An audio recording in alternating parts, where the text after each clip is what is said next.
For years, Meghan Markle and Prince Harry sold the world the most costly fairy tale in modern celebrity history. The Netflix cameras rolling. The Oprah interview watched by tens of millions. The chicken coop, the garden walks, the glimpses of two sweet children living a simple, down-to-earth life in California. They left the palace, gave up the titles, and told everyone it was because they wanted something real. That was the story. Millions of people believed it, brands paid for it, streaming platforms built entire deals around it. What nobody knew at the time was that a woman who worked inside that Montecito estate, who walked those halls before sunrise and left after dark, was quietly watching a very different version of that life play out behind the gates. She is not a tabloid source. She is not selling a book. She is simply sharing what she saw, and more importantly, what she never saw. And once you hear her account, you will not look at a single one of those carefully released family photos the same way again. Behind the high walls of that California estate, behind the carefully made films and the tearful interviews about wanting privacy, something was missing.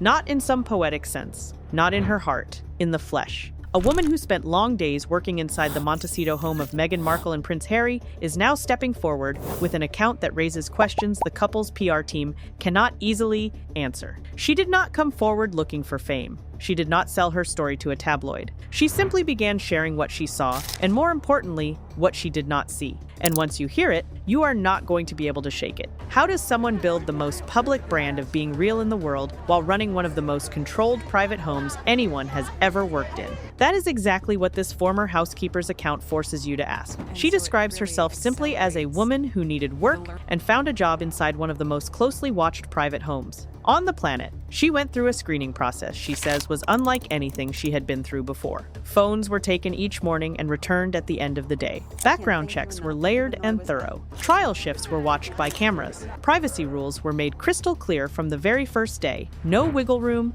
no gray area. She had worked in wealthy homes before, for families who took their privacy seriously. But she says the level of control inside this house felt different. It was not just about keeping a family safe. It was about managing a story. Now, you are probably thinking this is the part where she talks about fights or some big blow-up. You would be wrong. What she talks about is much quieter than that, and honestly, way more unsettling. Here is where things go from odd to truly hard to explain. According to the former staff member, the hiring process for childcare jobs inside the estate went far beyond normal screening. She says she heard that nanny candidates were judged not only on their skills in care, but on something much harder to pin down. The ideal candidate, she was told, was someone who would not draw attention, not just from the press, but from within the house itself. She took this not as jealousy in the usual sense, but as something more planned out. Meghan, she believed, wanted total control over the story being told, even over the people hired to look after her own children. That level of control stretched to how staff looked, how they moved through the home, and how unseen they stayed to anyone watching from outside. This was not a home built on warmth. It was a home built on looks. And once you get that, every other detail in her account starts clicking into place in ways that are deeply uneasy. And that was not even the part that got people angry. Several former workers across separate accounts have now described the mood inside the estate in strikingly similar terms. There was reportedly a laminated rule sheet handed to staff on day one. No surprise knocks on the main suite. No photos, even of the furniture. And the detail that shocked the most people when it came out publicly, an eye contact ban. Staff were told not to make eye contact with Meghan or Harry unless one of them started it first. One former housekeeper described it as Buckingham Palace without the tiaras. That line hit hard, and for good reason, because it suggests the couple who left the royal family, claiming it was crushing, had simply built their own version of it inside a $14 million California estate. More than 25 team members have reportedly walked away from the Sussexes' jobs since their move to the United States. 25 people. That is not turnover. That is a pattern. And patterns are always trying to tell you something. But pay attention to this next detail, because it explains everything that comes after. What makes this former housekeeper's account different from every other staff complaint is not the rules or the mood. It is what she says she did not find. She was in the home before sunrise. She left in the evenings. She worked across many rooms and areas of the estate, and during the entire stretch of her time there, she says she never came across Archie or Lilibet, not once. No toys left out, no children's dishes in the sink, no little clothes on a floor, no running footsteps in a hallway. She is careful, almost painfully so, to say she is not making a claim. She admits that the children may have been cared for in a wing she did not enter, or that daily plans may have been set up in ways she was not part of. But she says the absence was total during her time there, and that it stood out to her because she had worked in other homes with young children before. There were always traces, she says, always, except here. And that quiet became something she could not forget. This detail is worth holding on to because it becomes the base of everything that follows. Here is where the story stops being about household rules and starts being about something much bigger. When the Netflix film came out, the former housekeeper sat down and watched it like millions of other people around the world. But unlike those millions, she was watching rooms she had cleaned with her own hands, a garden she had walked through every single working day, a home she knew from the inside out. And what she saw on screen did not match what she lived. The film showed a warm, lived-in family space, children laughing, Meghan and Harry moving through their home with ease, wrapped in the natural flow of everyday family life, camera angles that hinted at closeness and real moments. Yet she describes watching those scenes with a growing sense of shock, not because she doubted that Meghan and Harry cared about their children, but because the setting shown looked nothing like the quiet, staged, almost put-on feel she had lived through while she worked there. She recalls thinking that the scenes felt built for the camera rather than caught from real daily life. The furniture looked the same, but the energy was totally different. You think that is strange? Keep going, because the chicken coop changes everything.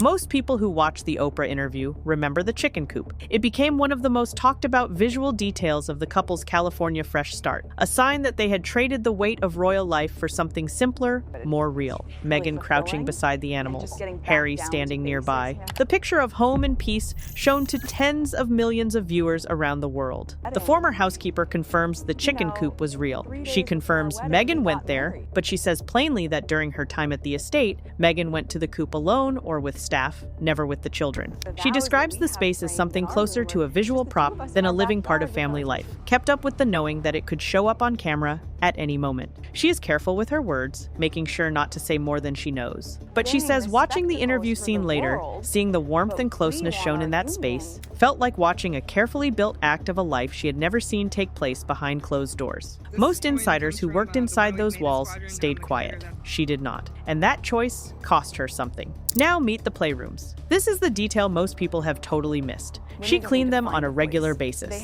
She went into them on a set schedule, and she describes them as spotless. Not tidy the way a well-run family might keep things. Spotless the way a showroom is spotless. Nothing out of place. Nothing moved between her visits, no sign that anyone had walked in, played, or spent time in those spaces between one cleaning and the next. She compares this to every other home with children she had ever worked in, where playrooms always carried proof of small hands and short attention spans, toys in the wrong corners, cushions pulled off chairs, drawings left half done, cups left behind from the morning. None of that existed here. The rooms were exactly as she had left them, every single time. She cleaned sheets that showed no signs of use. She fixed pillows that had not been touched. She moved through spaces built to look like a child's world, but holding none of a child's real energy. And she says this, more than anything else, is what she could not let go of, which, looking back, is either very brave or very foolish to say out loud. Her account of Meghan's pregnancies follows the same pattern of careful watching. She does not claim to know medical details. She does not put forward theories or make big claims. She states only this. During the time she worked inside the home, she did not see visible signs of pregnancy. She is not the first person to raise this. Online groups have shared images and video clips for years, pointing to gaps in how Meghan's body appeared across different public outings during both pregnancies. Thomas Markle, Meghan's estranged father, has himself publicly questioned what happened around Archie's arrival, stating that he had serious doubts and that he was given no access or facts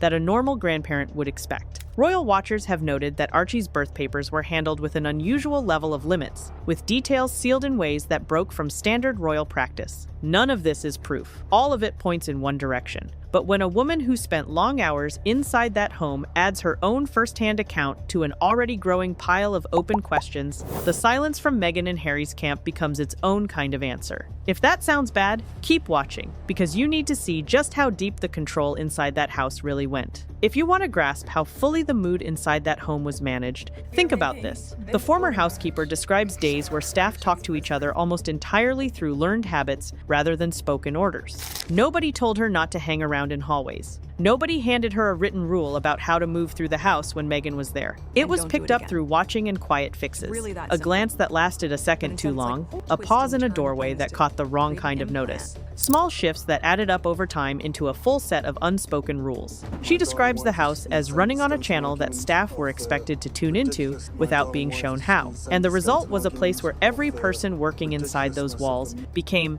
in her words, a managed piece in someone else's story. Not a person, not a worker with a life outside the gates, a piece. That word stayed with her long after she left, and it stays with anyone who hears it now, because it raises a question that is almost too heavy to ask out loud. If the staff were managed that closely, what else was being managed with the same care? The pattern the former housekeeper describes ties straight into a much larger talk that has been building for years around Meghan and Harry's public image machine. Several former staffers across separate accounts have described a house where the line between private family life and public show had all but vanished. Everything inside the home existed to serve the story being told outside of it. Neighbors in Montecito have reportedly grown tired of the couple being there, describing a community that once welcomed them warmly, but has grown more and more fed up with the fuss and attention that follows them everywhere. As recently as March 2026, sources close to the area described a social scene where nobody wants to be seen near them anymore. That is a long way from the image of a beloved local family that Meghan and Harry's team has worked hard to push.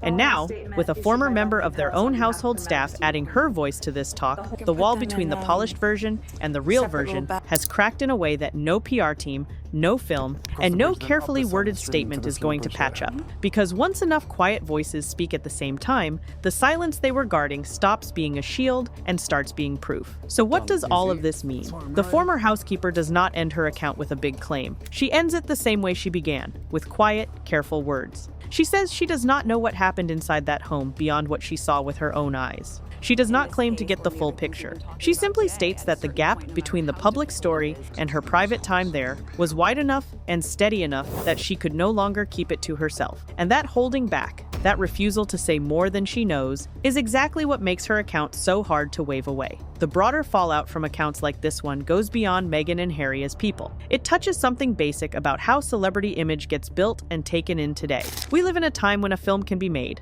a story can be wrapped up, and a family life can be shown to tens of millions of people with total control over every frame and every word. What this former housekeeper's account forces us to sit with is the gap between that wrapped-up version and the real life behind it. Meghan and Harry built their entire post-royal name on the promise of being real, on the claim that they were finally free to show the world who they truly were. If what their own former staff describes is true, then that promise was not a freedom, it was a rebrand, a more polished, more smooth version of the same image control they claim to be running from. As of right now, neither Meghan, Harry, nor anyone in their camp has responded to her specific claims. Other voices are watching to see what kind of welcome she gets before choosing whether to add their own. Royal watchers, legal experts, and writers have begun circling the edges of this story with fresh interest. And as Archie and Lilibet grow older, as they one day find their own voices and their own grasp of the story that was built around them, the question of how they were used, kept safe, or shown to the world will become something nobody can dodge. This story is not over, not even close. Drop it in the comments right now. Do you believe her? And if this is what one staff member saw, what do you think the others are still holding back?